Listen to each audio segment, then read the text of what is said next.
Week 5 preview for the NFL. We're going to go over some of the major injury designations on offense, some of my game thoughts, and then players that I want to target for potential bets or a ticket that I'll put in.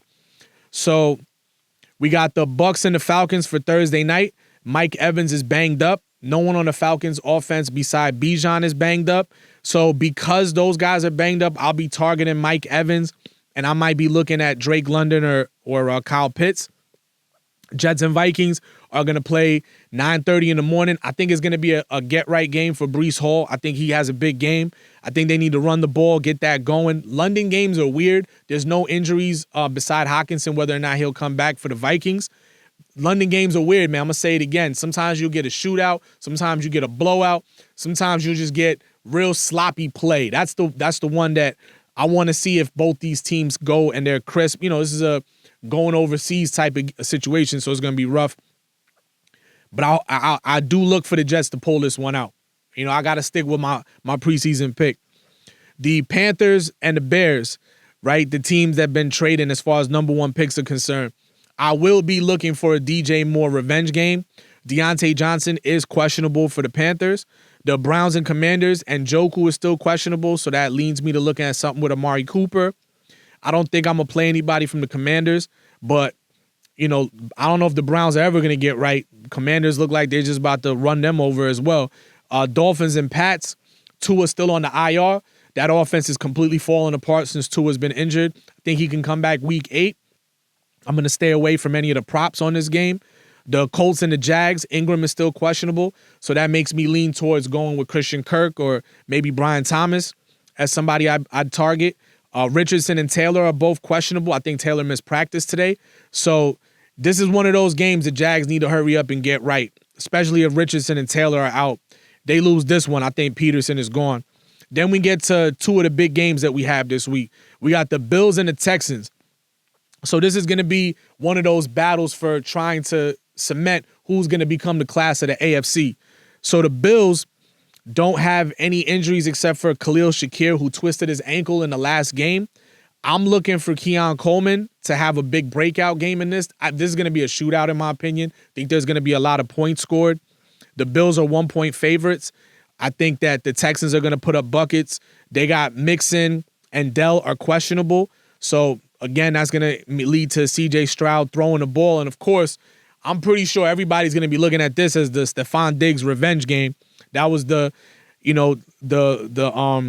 idea behind my ticket last week was 3 revenge games. So I'll definitely be looking at Stephon Diggs. I want to see what his line looks like, especially if Tank Dell is questionable. And, of course, he has the extra motivation of going against his old team in a shootout game potential with Joe Mixon banged up as well. They're going to have to lean on the offense. Bengals and Ravens is another big game. Even though the Bengals are 1-3, you're starting to see them kind of get things going. You saw Chase Brown be real explosive in the running game, had a couple of touchdowns last game. You saw T. Higgins start to get worked back into the offense. You see their Asiavas, something like that, I think is how you say his name. I'm not 100% sure.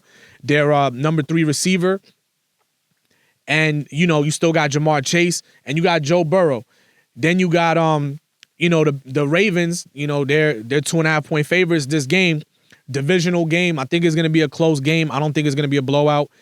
And, I wouldn't be surprised if the Bengals are able to pull it out. I'm going to be looking at targeting T. Higgins as one of my plays for this game.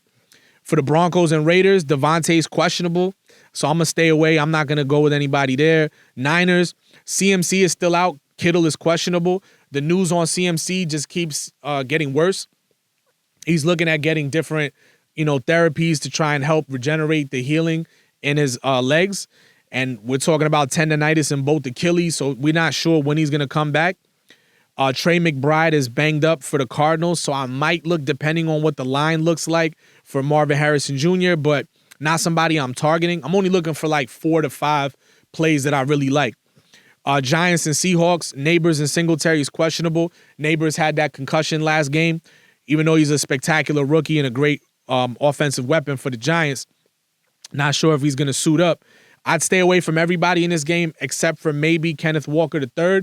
Anytime there's a game where there's a potential blowout or a team has a lead in the second half, you could favor one of the running backs. The Packers and the Rams, Christian Watson is doubtful. Love is back. Kupp is still out.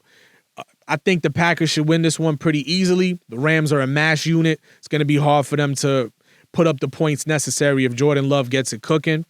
Cowboys and Steelers. Brandon Cooks is out.